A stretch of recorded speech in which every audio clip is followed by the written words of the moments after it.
Welcome to this special episode of Diabetes Core Update, where we will focus on helping clinicians understand the difference between FDA-approved medications, compounded medicines, and counterfeit medications.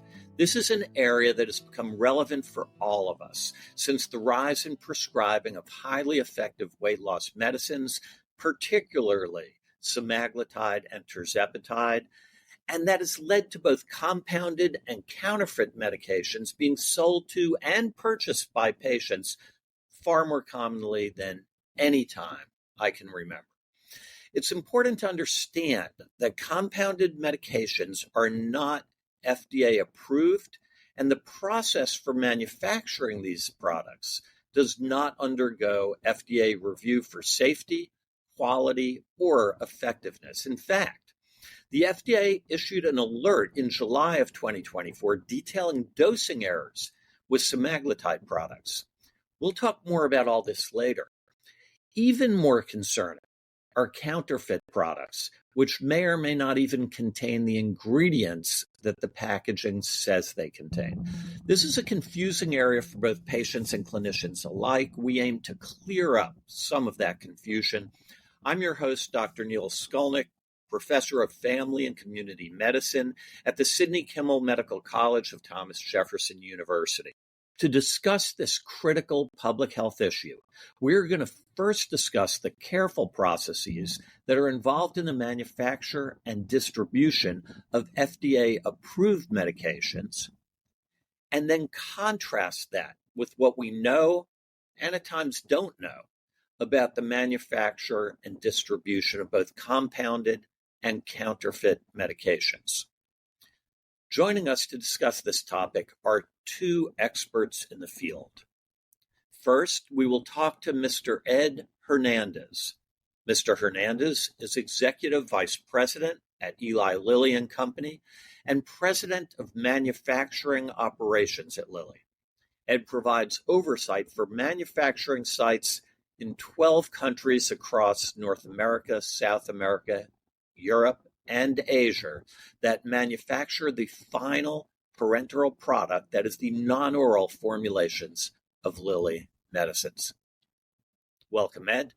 Oh, thank you. Thank you very much for having me. It's such a pleasure to be here representing the work of 14,000 colleagues in the Lilly Company that every day, 7/24, makes medicine on behalf of the patients we serve. After Ed discusses the process involved in the production of FDA-approved medications, we will talk to Dr. John Hertig. Dr. Hertig is an associate professor in the Butler University College of Pharmacy and Health Sciences and department chair of pharmacy practice. He is a member of the editorial advisory board for the Joint Commission Journal on Quality and Patient Safety. He also holds advisory roles with the U.S. Food and Drug Administration and the Patient Safety Work Group of the International Pharmaceutical Federation. Welcome, John. Thank you, Neil. It's a pleasure to be here. Ed, I'd like to start by asking you to tell us a little bit about your background and what you do at Lilly so that we can put the information that you share into context. I'd like you to particularly focus on your background in quality control and manufacturing. Ed? Yeah, thank you. Let me start by, I'm a chemical engineer by background. I studied chemical engineering, and then I wanted to work in the making of medicines. And that goes back to my family history. I was born and raised in Puerto Rico. My grandfather was a coffee farmer. The first thing I did in my career was picking coffee, actually. I learned about hard work and discipline and all the good stuff that you learn when you do farming in the farming business. But when I was probably 14, 15, prior to making a decision on career, my grandpa had lung cancer. And unfortunately, he didn't get access to medicines. There were not much doctors were able to do for him back then. So that's when I decided that I wanted to be a chemical engineer and that I wanted to be in the business of making medicine. And I've been doing that for 25 years. And again, it's the honor of my life. I think we make such a significant impact and provide so many answers to patients. Yeah, no, thank you so much for sharing that personal side and your commitment to to medicine and patient care clearly goes really deep. No, absolutely. I mean, I think if you walk through any of our manufacturing sites, I mean, talking about manufacturing and quality, and you ask any of the 14,000 people that work in our facilities, the questions, what do we do? What's our mission? You will get the same answer everywhere you go. Because our mission is we make medicines with safety first and quality always. It's very simple, but it's very profound, right? I mean, and we do that, of course, on behalf of patients. I mean, and when we talk about safety, we talk about the broader safety, right? It has many, many components. It's first of all the safety of the people that make the medicines, because these are complex process chemical reactions in many cases, which require a high level of safety. So we want all our employees to come to our facility and leave our sites the same way they came in every day. But it's also the safety of our communities we operate, right? As I said, we use hazardous chemicals, and we want to make sure that we have minimum impact in our environment. So we're completely committed to sustainability and safety of the communities that let us operate in their backyards. And also it's safety of patients, right? I mean, that's paramount. I mean, we have a strong responsibility that the medicines that we are the last people that touches that medicine, and it has to be right every time, every dose, every day. So that's in a nutshell what we do and how we talk about our mission to. It's amazing. What we do always comes from our motivations and our mission. And I had not even thought that we would get into that deep of an idea as we were talking, and I'm so glad that we did, because you can see, and I was out at the Lilly plant a few months ago and was so impressed about the carefulness, and now I understand better than I even did then the philosophical background and how that goes to both the people working there, the community, as well as patients. A lot of people don't appreciate how careful the process is when it comes to manufacturing medications. We get the medicines, we take them for granted sometimes. Can you lead us through the steps involved in the manufacturing of the medicines that we know that are used by patients? And even as I ask that question, I'm realizing that we can only cover it at a surface level. There are so many steps involved. But can we first discuss the manufacturing of the medicine itself? Then talk about how the medicine's packaged in the case of injections, GLP-1s and GIP-GLP-1 receptor agonists. And finally, how the medicines get from the manufacturer to the patient. And obviously, we're not looking for any proprietary information, but I really want to convey to our listener an understanding of how careful the approach is, which I think you've already conveyed pretty well. Ed? Sure, yeah. I mean, I I could detail to you the many, many steps that go into that, but I'm going to use four buckets today for you. I'm going to start with the active ingredient, then I'm going to start move into the sterile filling after we cover the active ingredient, and then the device assembly process, and then packaging. Those four sort of main steps of making medicines. So if you allow me, I will start with the active ingredients. As you know, tirzepatide, it's 39 amino acids, I mean, which include two non-coded amino acid conjugated to a fatty diacid chain, right? That fatty diacid chain provide the half-life to the medicine, so the medicine is dosed once weekly, right? So that's in a general what the molecule is. As you know, it's a dual agonist. I mean, it has a GIP and a GLP element to the pharmacokinetics of the molecule, right? That said, I mean, like to make that active ingredient, you'd be surprised. There's 113 transformation steps that include chemical reaction steps, and that includes, of course, purification steps that we make in our facilities. It's amazing to me. We do 700 in-process testings of that medicine. Along every step, we control that we are producing the right quality of the medicine, right? Those in-process tests are taken into our quality control labs, which we use probably close to 30 different analytical techniques to make sure that we're producing the medicine of the right quality. It takes months to produce one batch of active ingredient of tirzepatide, many months. And once we have completed that process that I just described, we perform close to 600 different analytical tests to make sure that the molecule is right before it gets transferred into our next steps, which is basically the manufacturing of the drug substance.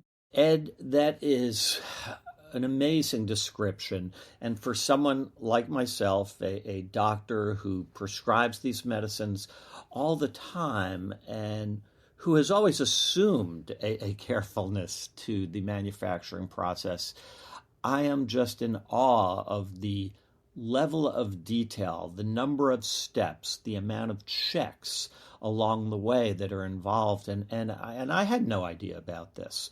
So you said then the second part of the process that you were going to describe.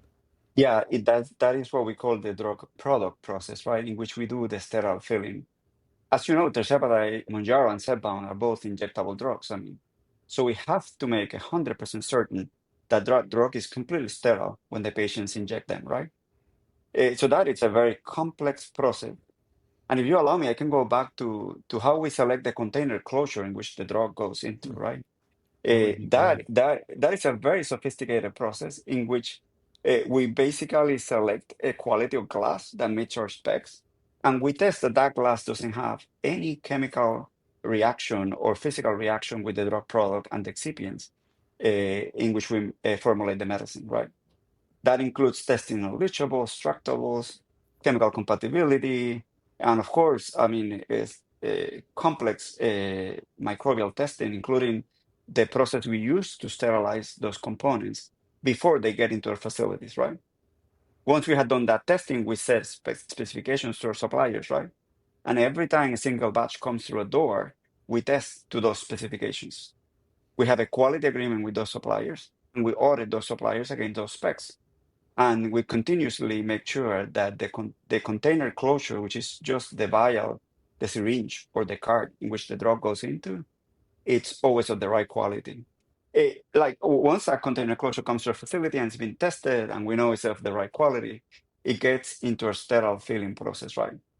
Prior to that, we take the active ingredient that I just described, we test it again, just to make sure that it's of the right quality coming in. And we mix that active ingredient with a number of excipients to formulate the products. The excipients are very important because we want to make sure that they, again, provide bioavailability of the drugs, but also avoid any injection site reaction. Those as well are tested thoroughly before they get into our facilities and we formulate the drug. Once that formulation process has been completed, we filter that drug to make sure it's sterile before it gets into what we call our grade A space, which is where we do the actual filling operation.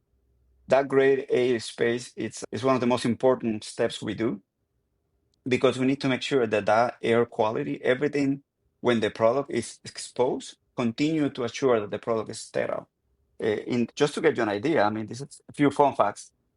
We take around 200 EM samples of every lot that we do.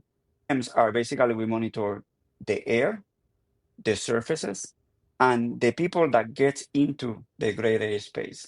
We test them thoroughly to make sure there's no contamination presence. All those samples have to be right for us to be able to release those medicines, right? That's how seriously we take the sterility of our medicines.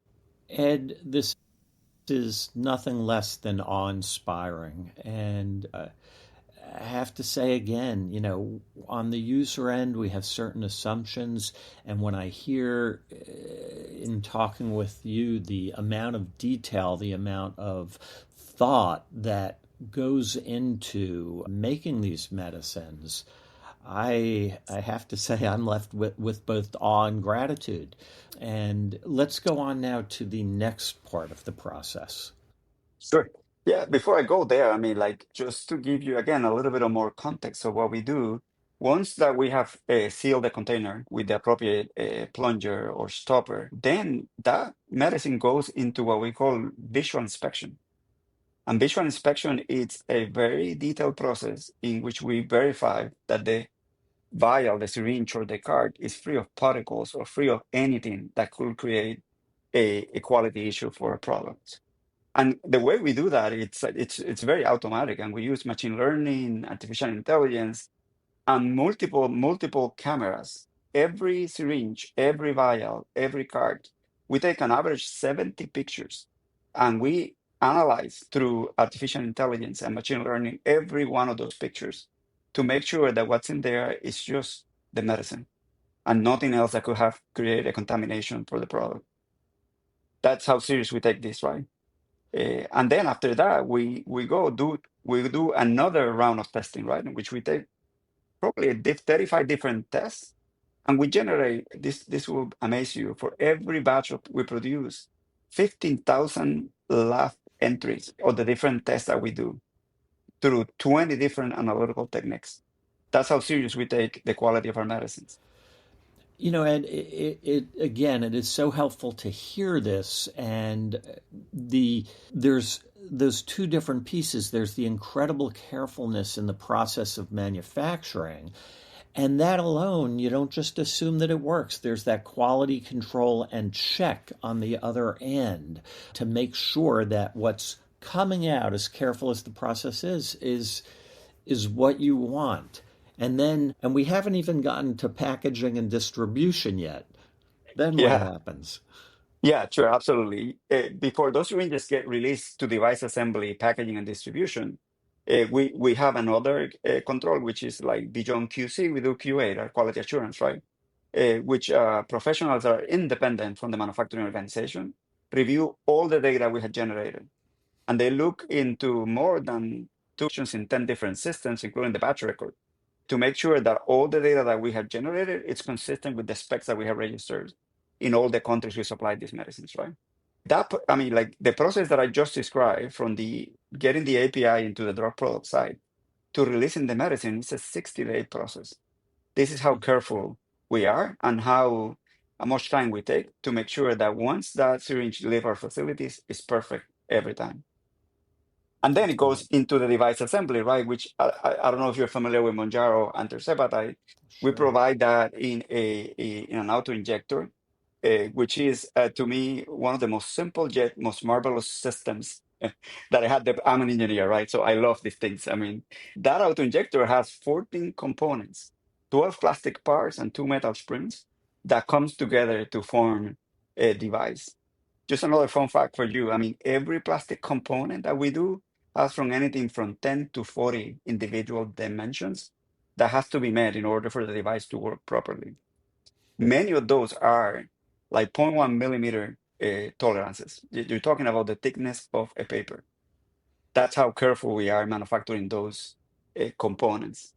Those components come to our facilities, and then we assemble them around the device, constantly doing functional checks, because we want to make sure that the device works properly every time it leaves our facilities, but also that we are in no way, shape, or form altering the container closure and the sterile boundary of the medicine, which is super important. I mean, so I mean, along the lines, if you go to any of our device assembly sites, you're gonna see a number of device controls, functional testings, and many, many checks to make sure that the product is right every time.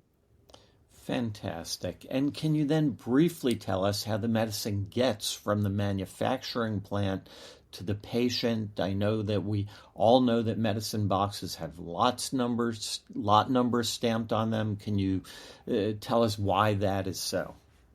Yeah, after we have, I mean, checked the device and done all the testing, the drug product and the device testing, then it goes to packaging. In the packaging steps, we make sure that every unit it's individually serialized before it leave our manufacturing sites. So serialization is a requirement to have like a unique serial number encoded on the product to be able to track the product throughout the supply chain. I call them like the fingerprint of the medicine, right? I mean, this unique identification, I mean, it provides a patient. Patients can go into a website and check that their medicine is authentic every time, and that I mean, if it's authentic, I mean, it complies with all our specifications and all our requirements. So that's something we do. We also added in that step, like all the patient information, what we call the IFU, the information for use, which provides step-by-step information to the patients on how to use the drug, as well as all the patient safety information that is needed to make sure that patients are using the drug in a safe and effective way. And from there, I mean, we do the final packaging check. So if you stop for a minute, I mean, we check the quality of the API. We totally check the quality of the drug product, the device assembly, and we also check the packaging to make sure that it complies with all our packaging specs before it's ready to hit our distribution centers. I'm going to pause there and see if you have any questions. Ed, this is just fantastic for I and my colleagues who are listening to learn about, because we don't hear about all of these details that go into medicine manufacturing and distribution. And I think it is giving all of us an appreciation for how careful that process is. No, absolutely. And as I said, once the medicine is released, you have to keep in mind that tirzepatide, Zepbound, and Mounjaro, this is a refrigerated medicine, right? So we need to make sure that we maintain those conditions through the entire supply chain. That's something we do. We actually monitor every minute, every second that our medicine's out of refrigeration, and we have specifications for time out of refrigeration all the time. So when we're done with the package, it goes into our warehouses, which we have totally qualified to make sure that they always maintain the temperature we need for the medicine. And from there, it goes into refrigerated trucks into our main distribution centers in different locations around the US. From there on, our wholesalers take the medicine, and from the wholesalers, it gets to the pharmacies where patients can pick up the medicine as well. And thank you for going over things in that much detail, because it gives us a sense of just how complex and careful the process is. And shortly, we're going to contrast this. John Hertig is going to talk to us about what we know and don't know about what goes on when compounded medicines are made. But we couldn't have a sense of context for his discussion without first understanding, again, how complex the process is and how carefully everything is checked along the way when tirzepatide is manufactured by Eli Lilly. John, I'd like to turn to you now. Can you first go over for us the difference between a compound medication and a counterfeit medication? Absolutely, and happy to do so. It can be very confusing. Let's start with a compound medication. This serves a vital role in our hospitals and health systems and broader community. When we're compounding a drug, it's compounded typically for a patient who cannot be treated with an FDA-approved medication, such as a patient who has an allergy to a certain dye or needs a medication to be made without a particular product, or even an elderly patient or child who cannot swallow a tablet or capsule and needs a medicine, say, in a liquid dosage form. And that's in clear contrast to a counterfeit medication, which is typically made by a criminal or negative or bad actors who are putting fake medications out into our supply chain. So that's important. So it sounds like the idea behind compound medicine is actually pretty important in terms of the particular needs of distinct individual patients, and counterfeit medicines are simply fake. They're illegal. They should not be in the supply chain. And we basically have no idea what is in a counterfeit medicine. The FDA in an advisory said, and I'm going to quote this, that counterfeit drugs claim to be authentic but could contain the wrong ingredients, contain too little, too much, or no active ingredient at all, or other harmful ingredients, and are illegal. Is that a correct statement, John? Absolutely, Neil. And if we look at an organization like the World Health Organization or the WHO, they wouldn't call them counterfeit, but instead would call them substandard or falsified medicines, known as SF. And the substandard are those products that do not meet quality standards and specifications, often due to poor manufacturing practice, inadequate quality control, or just criminal activity. Whereas falsified medical products deliberately misrepresent their identity, composition, or source. So essentially lying to patients. And those SF medicines or counterfeit medicines can be really harmful. They can contain poisons like arsenic or antifreeze, fillers or binders like chalk or brick dust, or even medications you don't want in there. And some of the more serious examples include fentanyl, which can obviously harm kill. When we're looking at medications that don't contain enough medicine, let's look at antibiotics. And if you have the wrong amount of antibiotic in that particular tablet or capsule, you may not be treating that disease state or even exploding the existence of antimicrobial resistance. So these can be not only really detrimental to the patient themselves, but also to public health overall globally. It's pretty scary. Let's shift now to compounded medications, which are not illegal. Can you help us understand where compounded medicines fit in from a regulatory point of view? You pointed out a little while ago the importance to different individuals, but where do they fit in from a regulatory point of view, and why compound pharmacies say, and I've seen them advertise online, that the FDA allows the use of compound medicines? This is a rubber meets the road question here, because as we said before, compounded medicines do serve a niche need in our healthcare system.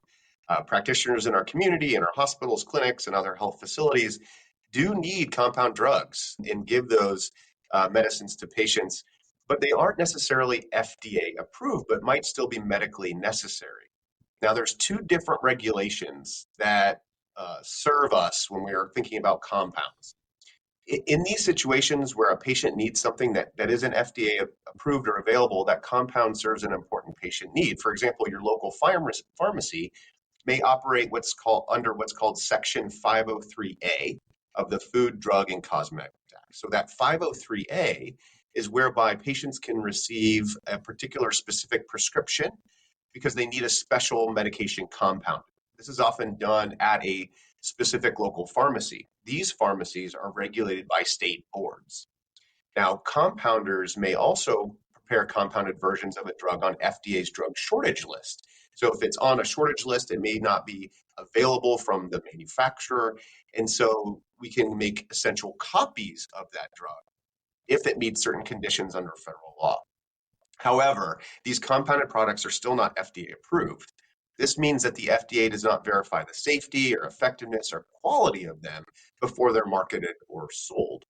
On the other side, we have really larger compounding pharmacies that can make drug products in bulk. So not patient or prescription specific, but in bulk without a prescription. These look a little bit more like larger manufacturers, but these facilities are supposed to comply with current good manufacturing practices. We call that CGMP, and they must be in accordance with specific conditions under Section 503B. So we talked about 503A, regulated by the states. Now, Section 503B of the Food, Drug, and Cosmetic Act are exempt from FDA drug approval requirements and that requirement to be labeled with adequate directions for use.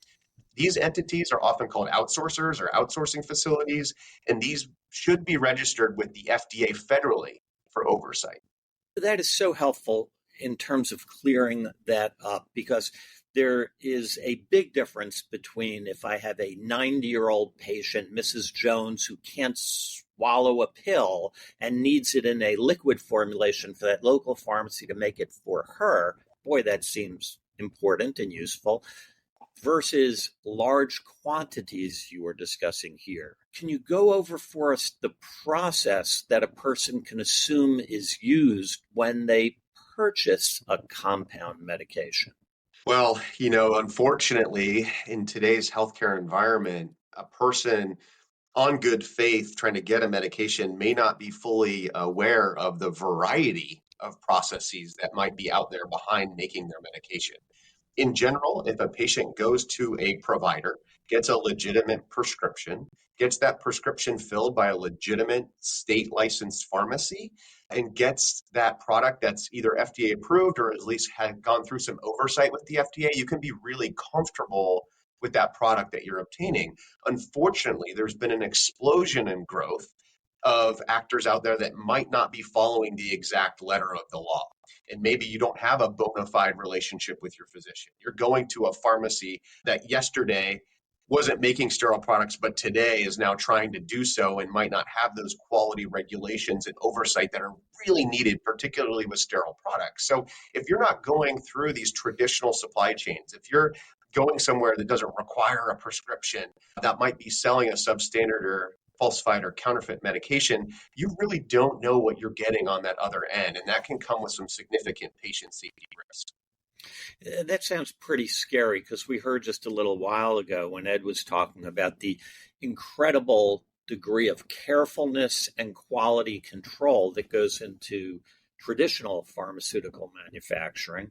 And here it sounds like one, there isn't the FDA oversight. No one checks the quality control so that the range of what might be done is simply unknown to us. Is that correct? That is absolutely correct. If you're going to, again, licensed outsourcers that have oversight, if you're going to state boards approved pharmacies and going through that more traditional supply chain, and that could be brick and mortar where you have a great relationship with your physician, you have a great relationship with your pharmacist, you're engaging with them, that's ideal. There are some online websites that are legitimate, again, that are licensed, that are going through these proper channels. But the problem is there's been this explosion in growth of these bad actors that aren't keeping you safe, that aren't providing effective medication. And with those, you have real concern around the safety impact of the products that you're either injecting or ingesting.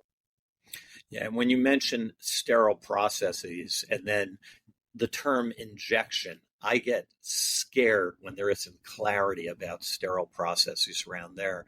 Can you describe for our listeners some of the adverse outcomes that have been seen with compound medications and counterfeit medicines? Sure. And we can start with compounded. So, again, we've talked about the stringent requirements for those that are doing the right thing, from our manufacturers to our licensed or the outsourcers that have that oversight of the FDA. And you can be pretty comfortable with those compounds. But unfortunately, there are so many compounders out there that have sprung up, particularly with lifestyle medications and these medications like GLP-1s that have no business compounding. And with those, you may not have the right ingredients, you may not have the right amount of ingredient, you may have additives that you don't want, and that can carry significant risk, even death. With counterfeit medications, those substandard and falsified medicines, that risk is even higher, particularly when we go online. So, websites, social media, we see a lot of these bad actors out there. Up to 50% of those are selling fake drugs. And when we ingest fake drugs, you have no idea what you're taking. And again, that could cause significant harm and even death. And there are many case reports here in the United States as well as internationally, unfortunately, of patients being harmed by those counterfeit medications. It's pretty scary. Based on the lack of quality control and the adverse events that the FDA has seen reported to it, the FDA has issued alerts. And in fact, just this past month, the American Diabetes Association issued a statement on compounded GLP-1 and GIP-GLP-1 dual agonists. Can you tell us a little bit about those FDA alerts and the ADA statement? Absolutely. And the FDA alerts and that ADA statement do really nicely align and mirror each other. And those alerts were made, as well as the statement, because both the FDA and the ADA are aware that some patients and health professionals may look to these unapproved versions of GLP-1s. It's one of those things where if people can't access it or feel like they can't access it for a variety of reasons, human nature says we're going to go online or we're going to go find an alternative source. But that can be really dangerous because these unapproved versions of the drugs, as an option, particularly for weight loss, can be risky for patients, as those unapproved versions do not undergo FDA's review for safety, effectiveness, and quality before they're marketed. And because of that, patients can put themselves unknowingly at risk. And so, some recommendations for patients from the FDA, again, mirrored by the ADA, is patients should obtain a prescription from their doctor as part of a bona fide relationship.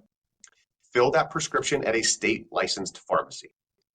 If you have questions, there are great resources out there for patients. Visiting FDA's Be Safe RX campaign has a variety of resources to help people safely buy prescription medicines. Always talk to your healthcare providers, particularly your physician and your pharmacists.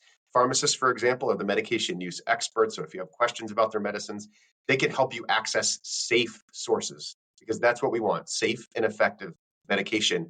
If you are thinking about going online, there's also another tool by the National Association of Boards of Pharmacy, and it's a domain safe.pharmacy. Go to safe.pharmacy and you actually can type in the web address of that pharmacy that you're looking to buy your prescription medication from, and it will let you know whether it's a safe and approved source or whether it's illegal and potentially very dangerous. If you have any questions, please ask, because we want to make sure that we're keeping you safe as our patients. It's so important. I just want to read from the ADA's statement that came out really just last week as we're recording now. Its lead statement. And that was, and I'm going to quote, non-FDA approved compounded incretin products are not recommended for use due to uncertainty about their content and resulting concerns about safety, quality, and effectiveness. I think that, as you said, the FDA and the ADA statements mirror one another. ADA could not be more clear in its direct response to this concern. John, thank you so much for really going over things in the detail that you did, because it gives us the background with which to both understand where those guidance statements are coming from, as well as how to talk to patients about this issue. We're almost out of time now. Let me turn back to Ed. Ed, any final thoughts that you'd like to share with our listeners?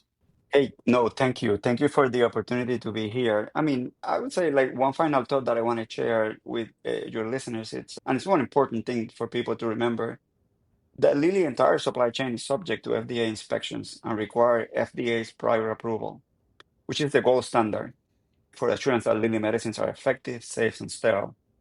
Our facilities are regularly scrutinized and inspected, and that is a good thing. We should demand that for all medications sold in the US, that is the case. The bottom line is that when you take a Lilly medicine, you can trust that it's safe, effective, and sterile. I think that's probably the most important message that I want to convey to your listeners. John, what are the final thoughts you'd like to share with our listeners? Yeah, thank you, Neil. I think the key takeaway here is if it seems too good to be true, it probably is. And I encourage you, our patients, my fellow health professionals, really to have candid conversations with your colleagues, with our patients, so that we can help them obtain access to safe and effective treatment. Ed Hernandez, thank you so much for joining us. Oh, my pleasure. John Hertig, thank you so much for joining us. It was a pleasure to be here. Thank you very much. And to our listeners, of course, most of all, thank you for joining us to discuss compounded and counterfeit GLP-1 and GIP/GLP-1 receptor agonists. This is a critically important public health issue and a critically important issue for many of the patients that we see. It's also a confusing issue, and I hope we've had the opportunity to clarify a lot of background and practical insights around this. This special edition of Diabetes Core Update is sponsored by Lilly. For the American Diabetes Association, I'm Dr. Neil Skolnik. Till next time, stay safe and keep learning.